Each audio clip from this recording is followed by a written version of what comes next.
ఆంధ్రప్రదేశ్లో ఒక విచిత్రమైన రాజకీయ కోణానికి తెరలేపింది కూటమి. ముగ్గురు జతగట్టడంతో ఎంత లాభమో మరోసారి సమాజానికి చూపించింది.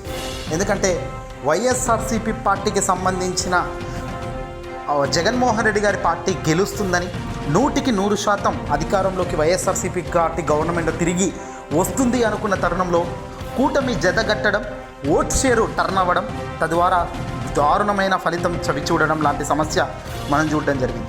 అయితే ఇప్పుడు ఆంధ్రప్రదేశ్లో జగన్మోహన్ రెడ్డి గారు మొదటి రోజే ఒక ప్రకటన చేశారు. అన్యాయం జరిగిందని అనొచ్చు, కానీ ఆధారాలు లేవు అని ముఖ్యమంత్రి స్థాయిలో జగన్మోహన్ రెడ్డి గారు ప్రకటించారు. ఇక ఆ తర్వాత మొదలైంది అసలు సినిమా. వైసీపీకి సంబంధించిన కార్యకర్తలు, వైఎస్ఆర్సీపీ పార్టీకి సంబంధించిన క్యాడర్ కావచ్చు, పార్టీ ముఖ్య అతిథి నేతలు కావచ్చు, అందరూ కూడా ఒక మాట బలంగా చెప్తున్నారు. ఏదో జరిగింది, ఈవీఎంలలో ఏదో జరిగింది. ఈవీఎం ట్యాంపరింగ్ జరిగిందా, హ్యాకింగ్ చేశారా, లేదంటే వాళ్ళకి నచ్చినట్టుగా వాళ్ళు ఏదైనా చేసుకున్నారా, భారీ ఎత్తున ఏదో దారుణమైన మోసం జరిగింది కేంద్ర సహాయంతో అనే వాదన బలపడింది. అయితే ఇక్కడ మరి అంత స్పష్టంగా ఈవీఎంలపై ఆరోపణలు, అనుమానం వచ్చినప్పుడు మరి కోర్టుకు ఎందుకు వెళ్ళడం లేదు? ప్రభుత్వంకు సంబంధించిన మాజీ ముఖ్యమంత్రి జగన్మోహన్ రెడ్డి గారు అయితేనేమి, వైసీపీ క్యాడర్ అయితేనేమి గట్టి ఆరోపణలు చేసినప్పటికీ కోర్టు మెట్లయితే ఎక్కలేదు. ఈవీఎంల గురించి ముందు కూడా గట్టిగా ఉంటాము అనే దానికి బలం కూడా ఎక్కడా లేదు. ఇక్కడ ఈవీఎంల విషయం ఇలా ఉంటే, అయితే ఇదిలా ఉంటే కేంద్ర హోంశాఖ మంత్రి అమిత్ షా గారి నుంచి నేరుగా ముఖ్యమంత్రి జగన్ గారికి, మాజీ ముఖ్యమంత్రిగా ఉన్న జగన్ గారికి ఫోన్ చేశారా?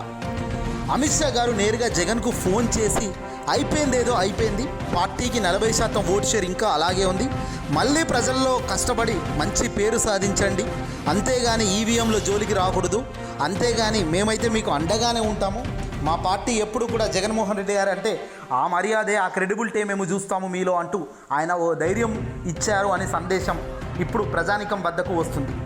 కీలక సమాచారం ఏంటంటే, అమిత్ షా వ్యాఖ్యలతో వెనకడుగు వేశారా ముఖ్యమంత్రి జగన్ అంటూ కొన్ని పత్రికల్లో కొందరు విశ్లేషకులు విశ్లేషిస్తున్నారు.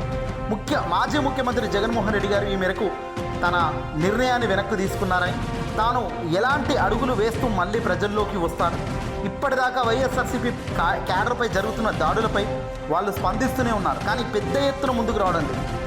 ఆల్రెడీ సమయం కూడా పెద్దగా మించిందేం లేదు.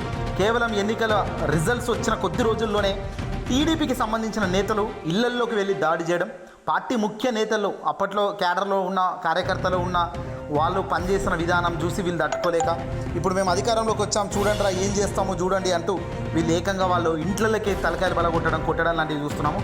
మరణాలు కూడా జరుగుతున్నాయి.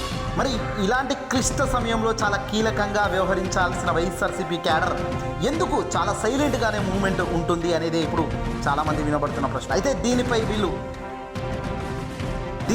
ఎలా రియాక్ట్ అవుతారు, ఎలాంటి అడుగులు వేస్తారు అన్నది వేచి చూడాలి. మరొకటి ఏంటంటే, కేంద్రంలో ఉన్న ఎన్డీఏ అలియన్స్లో ఉన్న మోదీ సర్కార్ కూడా జగన్మోహన్ రెడ్డి గారు అంటే ఒక మంచి చూపే ఉంది అన్నట్టుగా ఇక్కడ కనబడుతుంది. తద్వారానే ఓటమి చెందిన అనంతరం కూడా అమిత్ షా గారు నేరుగా జగన్ గారికి నిజంగా ఫోన్ చేసి ఉంటే, నిజంగా ఆ మాదిరిగా మాట్లాడి ఉంటే మాత్రం ఇది బేస్ అని చెప్పాలి. రాబోయే కాలంలో ఇది మంచి ఊరటనిచ్చే అంశాలని చెప్పాలి. ఎందుకంటే కేంద్రానికి ఎప్పుడు కూడా అధికారంలో ఉన్నప్పుడు జగన్ ఎప్పుడు కూడా తీసి పారేయలేదు. మోదీ గారిని కానీ, అమిత్ షా గారిని కానీ, కేంద్రంలో తీసుకున్న బీజేపీ ప్రభుత్వం తీసుకున్న ఏ నిర్ణయానికైనా కూడా మ్యాక్స్ టు మ్యాక్స్ అన్నిటికీ జగన్ సర్కార్ అయితే గ్రీన్ సిగ్నల్ ఇచ్చింది, వాటికి మద్దతుగానే నిలిచింది, ఎక్కడ వాళ్ళను ఇబ్బంది కూడా పెట్టలేదు. తద్వారా ఆ క్రెడిబిలిటీ, ఆ మంచితనం అయితే వాళ్ళు మళ్ళీ ఇప్పుడు చూపించే ఆస్కారం ఉంది. బీజేపీకి తెలియంది కాదు చంద్రబాబు నాయుడు గారి బుద్ధి ఎలాంటిదో. అవసరం వస్తే ఆకాశం, అవసరం తీరితే నేలను పట్టుకునే రకం చంద్రబాబు నాయుడు గారు. మరి అలాంటి కష్టమైన వ్యక్తినితో ఉంటున్నప్పుడు చాలా జాగ్రత్తగా వ్యవహరించాలి. 2014 మాదిరిగానే ఏ క్షణంలోనైనా చంద్రబాబు ఎన్డీఏని వీడిపోవచ్చు, ఏ క్షణంలోనైనా తాను తన మద్దతులు ఇతర వైపు తిప్పుకోవచ్చు. అందుకే మోదీ సర్కార్ ఆచితూచి జగన్తో కూడా సత్సంబంధాలు మంచిగా కొనసాగించేందుకే మొగ్గు చూపుతున్నట్టుగా సమాచారం అందుతుంది. అదే జరిగితే నిజంగా అమిత్ షా ఫోన్ చేశాడా లేదా అన్నది మాత్రం నిర్మోహమాటంగా స్పష్టంగానైతే చెప్పలేము, కానీ అందుతున్న సమాచారం మేరకైతే ఇది జరిగింది అని మాత్రం ఒక విశ్లేషకుడు ఇంటర్వ్యూలో భాగంగా చెప్పడం జరిగింది. శుభసూచకం. ఏదేమైనప్పటికీ కూడా ప్రజలిచ్చిన తీర్పును తీసుకుంటాం, మళ్ళీ ఇక నుంచి లేస్తామని చెప్పిన జగన్ మాటలను స్ఫూర్తిగా తీసుకొని ప్రతి ఒక్క క్యాడర్, ప్రతి ఒక్క వ్యక్తి జరిగిన తప్పును ఫస్ట్ బేరేజ్ వేసుకోవాలి. ఎక్కడ తప్పు జరిగింది, ఎందుకు ఓడిపోయామనే దానిపై పర్ఫెక్ట్ విశ్లేషణలు తీసుకున్న తర్వాత దాని తగ్గట్టు అడుగులు వేయాలి. ఇక జగన్మోహన్ రెడ్డి గారికి సైతం ఇప్పటికే అసలు జరిగిన తప్పుతాలు ఏంటి, ఎక్కడెక్కడ బ్యాక్గ్రౌండ్లో భారీగా తప్పిదాలు జరిగాయి, ఎక్కడెక్కడ తాను సైతం తప్పు చేశాడు అనే దానిపై కూడా జగన్ కసరత్తు చేసుకున్నాడట. జగన్ చేసిన తప్పులనైతే ఆయన ముందుగా అంగీకరిస్తున్నట్టు తెలుస్తుంది. ఎందుకంటే ముఖ్యమంత్రిగా ఉన్నప్పుడే జగన్ చెప్పారు, గెలిచినా నేను క్రెడిట్ తీసుకుంటాను, ఓడినా తీసుకుంటాను. ఇప్పుడు ఓడిపోయాడు కాబట్టి ఖచ్చితంగా క్రెడిట్ తీసుకుని అడుగులు ముందుకేయాల్సిన పరిస్థితి.